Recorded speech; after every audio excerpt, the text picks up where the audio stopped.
100 স্বর্ণ মুদ্রা, আর কাউকে কিছু দেওয়াই লাগে না, এমনি বিক্রি করে ফেলে।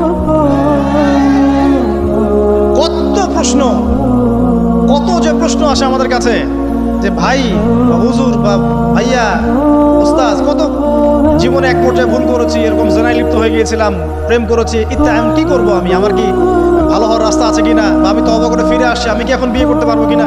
প্রশ্নের শেষ নাই। বেশিরভাগ প্রশ্ন এরকমই আসে এখন। আরেকটা বেশি বেশি প্রশ্ন আসে, ভাই উস্তাদ হুজুর আমার স্বামী পরকীয়া আসক্ত, আমার স্বামী পরকীয়া আসক্ত, আমাকে দেখে না, এই হয় সেই, এইগুলো প্রশ্ন বেশি। পারিবারিক জেনা কেন্দ্রিক যত প্রশ্ন আসে, অন্য কোনো কেন্দ্রিক প্রশ্ন হয়তো আসে। মানে এই যুগটা কি হয়েছে, মানে মানুষকে জেনা উন্মুক্ত করে দিয়েছে একেবারে। একদম স্কুল লাইফ থেকে শুরু হবে বয়ফ্রেন্ড গার্লফ্রেন্ড ফ্রি মিক্সিং, এই বন্ধু পড়তে পড়তেই জেনা হয়ে যায়। কলেজ লাইফে গিয়ে আরো বড় জেনা, ইউনিভার্সিটিতে গেলে তো আর কোনো পাত্তাই নাই। ইউনিভার্সিটির খুব কম ছেলে পাবেন সিগারেট খায় না, এবং খুব কম ছেলে মেয়ে পাবেন যারা এই অবৈধ প্রেম করছে, খুব কম। এটাকে আমরা প্রমোট করছি। বিশ্বাস করেন শুধুমাত্র সরাসরি সেক্সুয়াল সম্পর্কটাই জেনা নয়, এই মিক্সিংটাও জেনা আল্লাহ পাক বলেছেন। এবং এতে করে আমাদের যুব সমাজে অধঃপতনটা হয়েছে, এটা অন্য কোনোভাবে হয় নাই। কারণ সূরা আল ইমরান পড়ে দেখবেন আল্লাহ পাক বলছেন যুয়িনা লিন-নাস হুব্বুশ শাহওয়াতি মিনান নিসা, মেয়েদের মধ্যে ছেলেদের জন্য সবচেয়ে বেশি শাহওয়াত আছে, শাহওয়াত খায়েশাত, এটা সবচেয়ে বেশি আকর্ষণ করে ছেলেদের। সমাজের কাঠামো ভেঙে যাচ্ছে তো, সমাজের কাঠামো ভেঙে। আমরা তো বাইরে ভালো মানুষের লেবাস পরে আছি, দেখবেন বহু পরিবারে পরকীয়া চলছে, আপনি জানেন না, ভিতরে ভিতরে ভিতরে ভিতরে। আমরা তো লজ্জা এগুলো বলি না, চোখ লজ্জায় বলি না, চলছে এগুলো, কমন হয়ে গেছে। ফ্যাশন শোর নামে, বিউটি কন্টেস্টের নামে, এই সেই, মানে অশ্লীলতাকে প্রমোট করা হচ্ছে চতুর্দিক থেকে। রেপ ধর্ষণ দিন দিন বাড়ছে আর বাড়ছে। বাচ্চা কাচ্চা, ছোট ছোট বাচ্চা মেয়ে পর্যন্ত রেহাই পাচ্ছে না। এই কয়দিন আগে একটা মেয়েকে কত পিস পিস করে ভাসিয়ে দিয়েছে একেবারে, দেখেন নাই? কোথায় আছেন? সমাজটা কোথায় গেছে? আমরা ভালো মানুষের মুখোশ পরে বসে আছি। একটা মাহফিল করে কি সব হবে? কনস্ট্রাকটিভ কাজ করতে হবে। তারুণ্যের এই শক্তিটাকে আল্লাহর জমিনে দিনের প্রচার প্রসার প্রতিষ্ঠার কাছে ব্যয় করতে হবে। যতক্ষণ পর্যন্ত আমরা এরকম ভালো মানুষের লেবাস সেজে বসে থাকবো না, আমার ঘরেও ফেতনা ঢুকে আসবে, টের পাবেন না। যখন ফেতনা ছড়িয়ে পড়ে ওটাকে দমন করতে হয়। দমন না করলে ওইটা আমার ঘরেও ঢুকবে তো একসময়। আমি একা ভালো থাকতে পারবো না তো। আরে দমন করার ক্ষমতা আল্লাহ পাক যাদেরকে দিয়েছেন তাদের উপর অবশ্য ওয়াজিব হয়ে গেছে এগুলো দমন করা। এখন তাদের উপর একটা ফরজ ওয়াজিব হয়ে গেছে দমন করা এগুলো, নাহলে আল্লাহ পাক কঠিন শাস্তির সম্মুখীন করবেন। একটা হাদিস বলে সামনে যাই, শেষ করে নিচ্ছি।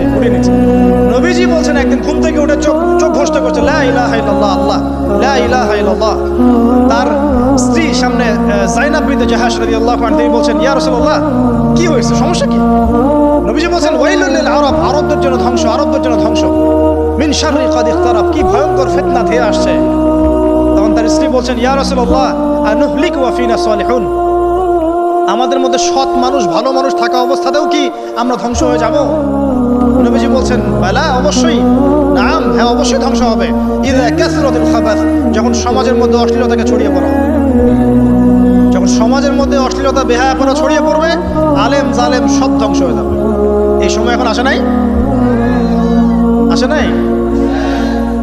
হারাম একটা, সামান্য একটা হারাম ঠুনকো একটা খেলাকে নিয়ে সারা বিশ্ব কি করতেছে দেখেন নাই? কি পাগল হয়ে গেছে একেবারে, কি অবস্থা মানুষের মধ্যে। কে খেলে তারও ঠিক নাই, ওই দেশের লোক আমাকে চিনে কিনা তারও ঠিক নাই, নিজের কোনো ব্যক্তিত্ব গায়রত কিছুই নাই। আশ্চর্য একটা জাতি। কে খেলছে? ভাবখানা এমন যে আমরা মনে হয় যুদ্ধ করে কাফেরদের সাথে দ্বীন ইসলাম কায়েম করে ফেলছে, একদম ভাবখানা। অথচ এগুলো তৈরি করা হয় কি জন্য? যাতে মুসলিম জাতি একদিকে ফোকাস করে থাকে, অন্যদিকে ওরা তাদের উদ্দেশ্য সাধন করবে। সারা ওয়ার্ল্ডের চেহারা একদিকে ফিরাইছে, এদিকে দেখো, এই যে খেলা দেখো, আর বাকি পিছনে যে কাজগুলা ঠিকই করছে ওরা। কি কাজ করছে কয়দিন পরে দেখতে পাবে।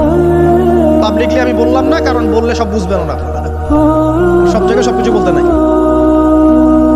ওদের উদ্দেশ্য ওরা কখনো ভুলে যায় নাই। ওরা চাচ্ছে সারা বিশ্বটাকে শাসন করতে এবং মুসলিমদেরকে দমন করতে, এবং আপনাকে খেলতামাশায় ব্যস্ত রেখেছে।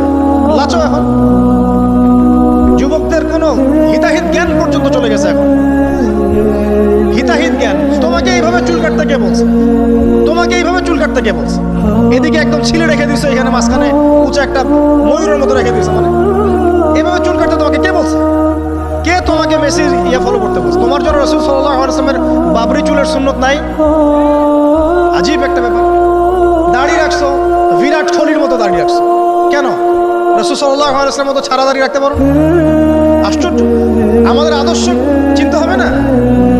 নবী সাল্লাল্লাহু আলাইহি ওয়াসাল্লামের মতো এত সুদর্শন হ্যান্ডসাম মানুষ থাকতে আমি কাকে ফলো করব? যুবকদের পুরো মাথাটাকে ব্রেইন ওয়াশ করে ফেলা হয়েছে, কারণ ওরা জানে খুব ভালো করেই যুবকরা যদি আল্লাহর পথে ফিরে আসে ওদের সমস্যা আছে, সমস্যা। এই কারণে তোমাদেরকে ভুলিয়ে রাখা হচ্ছে নিজের জীবনের মূল্য দিতে শেখো। আল্লাহ রাব্বুল আলামিন তোমাকে আমাকে সৃষ্টি করেছেন, আল্লাহ পাক আমাদের হাতে এই দিনের বিজয় দেখতে চান। আল্লাহ পাক চান যেন আমরা আল্লাহর দিনটাকে পালন করি, প্রচার করি, প্রসার ঘটাই। ইনশাআল্লাহ এক সময় দিন প্রতিষ্ঠা হবে ইনশাআল্লাহ। আমরা যদি খেলতামাশায় মত্ত থাকি তাহলে দিনের প্রচার কে করবে, প্রসার কে করবে? আর সব কি ওলামায়ে কেরামের দায়িত্ব? সাধারণ মানুষের কোনো দায়িত্ব নাই? সবাই এখন এই যে ডক্টর হতে চান, ইঞ্জিনিয়ার হতে চান, ভালো কথা হন, এবং সবসময় দেখা যায় আলেম ওলামাদের সবার ভুল ধরার চেষ্টা করতে থাকেন। আপনি নিজে আলেম হচ্ছেন না কেন? তাহলে আপনি নিজে আলেম হন না কেন? নিজে একজন মুফতি হচ্ছেন না কেন? নিজে একজন মুহাদ্দিস হচ্ছেন না কেন? এতই যদি ভুল ধরতে পারেন অনলাইনে, আপনি নিজে একজন আলেম হয়ে দেখান না কেন? তারপর দুটো কথা বলেন যাদের সামনে, দেখেন মানুষ কিভাবে রিসিভ করে। কত সহজ এই কাজটা। নিজে কিছু করছেন না, সারাদিন মানুষের পিছনে লেগে আছে। দেখবেন কিছু মানুষ আছে এই মুসলিম সমাজের মধ্যেই, আমি তো লম্বা করে ফেলছি হয়তো বা, মুসলিম সমাজের মধ্যেই কিছু মানুষ ইসলামের লেবাস পোশাক পরেই আছে, কিন্তু এরা মুসলিমদেরকে ছোটখাটো বিষয়ে ব্যস্ত রেখেছে। হাত বাঁধা, রফুলিয়া দেন, জোরে আমিন, পায়ে পায়ে, কিছু কিছু সিলি বিষয়ের জন্য বলছি যে বড় বড় বিষয়গুলো বাদ দিয়ে ছোটখাটো বিষয়গুলো কিনে উম্মাকে ইখতিলাফে ব্যস্ত রেখে দিয়েছে। ভাবখানে এমন যেন ইসলামের সব বিষয় প্রতিষ্ঠা হয়ে গেছে, এখন এই 4টা বিষয় বাকি আছে ভাবখানে। অথচ সারা ওয়ার্ল্ডের মধ্যে ইসলাম আস্তে আস্তে সংকুচিত হয়ে গেছে। আমরা কবে স্মার্ট হব? প্রিয় ভাইরা, মনে রাখবেন আমরা সবাই মিলেই মুসলিম জাতি। পলিটিক্যাল লিডার্স আছেন, প্রশাসনের লোক আছেন, আমাদের যুবক যুবতী, তরুণ তরুণী, সবাই মিলেই আমরা এই উম্মাহ জাতি। আমরা কেউ কারো শত্রু নই, কেউ কারো দুশমন নই। সবার মধ্যে ভালো কিছু পাবেন, ভালো নিয়ে নেন, খারাপটা ছেড়ে দেন। উম্মাহকে ঐক্যবদ্ধ করার চেষ্টা করেন। এই ছোটখাটো বিষয়গুলোকে ইখতিলাফ বন্ধ করেন, আল্লাহর ওয়াস্তে বন্ধ করেন। বড় বড় বিষয়গুলো থেকে ফোকাস করেন। তরুণদেরকে শিক্ষিত করেন, আদর্শ পরিবার করেন, শিক্ষা অর্জন করেন, জ্ঞান অর্জন করেন, বড় আলেম স্কলার হন, বিশ্বকে নেতৃত্ব দেন। পলিটিক্স করলে ভালো করে করেন, যাতে করে আপনার দ্বারা দুনিয়ার দিনের খেদমত হয়। ইকোনমিক্স হলে ভালো করে হন, বিজ্ঞানী হলে বড় বিজ্ঞানী হন, মানে আপনি বড় স্বপ্ন দেখেন। ইয়াং জেনারেশনকে নিয়ে আসেন ইসলামের দিকে, তাদের দ্বারা ইনশাআল্লাহ ইসলামের বিজয় হবে। ওই যুবক বলছে, আল্লাহ আমার এই চাচাতো বোনকে পেতে চাইতাম, সে 100 স্বর্ণ মুদ্রা চেয়েছে। 100 স্বর্ণ মুদ্রা সে বহুত কষ্ট করে অর্জন করে শেষ পর্যন্ত দিল। দেওয়ার পর বলছে, এখন আমাকে দাও। এখন সে প্রস্তুত, শুরু করবে, মানে দুজন কাছাকাছি এসে গেছে, এবার সেক্সুয়াল সম্পর্ক শুরু হবে কেবল। এই হওয়ার সময় এই মেয়ে বলে বসছে যে, হে আল্লাহর বান্দা, আমি আমার সতীত্ব এতদিন পর্যন্ত হেফাজত করেছি, আল্লাহর দোহাই লাগে আমার সতীত্বটা নষ্ট করুন। কে বলছে? এই মেয়েটা বলছে। এবার এই ছেলে তাৎক্ষণিক সেখান থেকে উঠে গেল। হাদিসে এমন শব্দ এসেছে যে সেই ছেলে ওই মেয়ের মানে মাঝখানে বসে পড়েছে আর কি। ওখান থেকে সে উঠে গেল, উঠে স্বর্ণমুদ্রাও নিল না, স্বর্ণমুদ্রা রেখে দিয়ে সে আল্লাহর ভয় সেখান থেকে উঠে চলে আসলো, জেনা করলো না। সে বলছে, আল্লাহ ওই কাজটা যদি আমি তোমার ভয় করে থাকি, তুমি যদি জানো, আজকে এই পাথরটা এখান থেকে সরিয়ে দাও। আল্লাহ পাক সেই পাথরটা পুরো সরিয়ে দেন এখান থেকে। চাক্ষুষ মৃত্যুর হাত থেকে আল্লাহ পাক বাঁচালেন কোন ওসিলায়? জেনা থেকে দূরে থাকার ওসিলায়।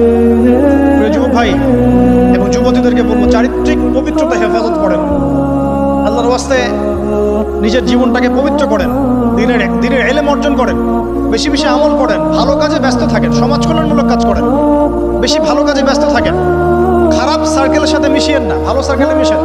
আলেম ওলামার সাথে সম্পর্ক রাখেন, মাদ্রাসার সাথে একটু যোগাযোগ রাখেন, দিনই হালাকাগুলোয় বসেন। এই অহেতুক ফাহেসা কাজগুলোতে সময় নষ্ট করেন না। কোরআন তেলাওয়াত করেন, বেশি বেশি করেন, দিনই বইপত্র পড়েন। এই যে ভ্রাম্যমাণ লাইব্রেরিগুলো আছে না, বই পড়েন।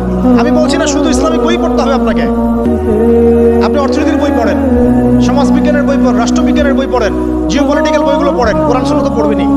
শিক্ষিত হন ইনশাআল্লাহ তাআলা। আজ হোক আর কাল হোক, আমরা বিশ্বাসী ওই যে যুগটা ছিল, যে যুগে মুসলিমরা সারা বিশ্ব দাপটের সাথে দাপিয়ে বেরিয়েছে আর কি, প্রত্যেকটা ডিপার্টমেন্ট মুসলিমরা রুল করেছে, ইনশাআল্লাহ আবারও সেই সময় ফিরে আসবে ইনশাআল্লাহ। আমরা বিশ্বাস করি আল্লাহ রাব্বুল আলামিন তার রাসূলের মাধ্যমে জানিয়েছেন যে ফিতনাময় পরিবেশটা চিরস্থায়ী হবে না। এখন হয়তো ফিতনা চলছে, কিন্তু এরপরে আসবে ইনশাআল্লাহ তাআলা আল মাহদির যুগ। কার যুগ?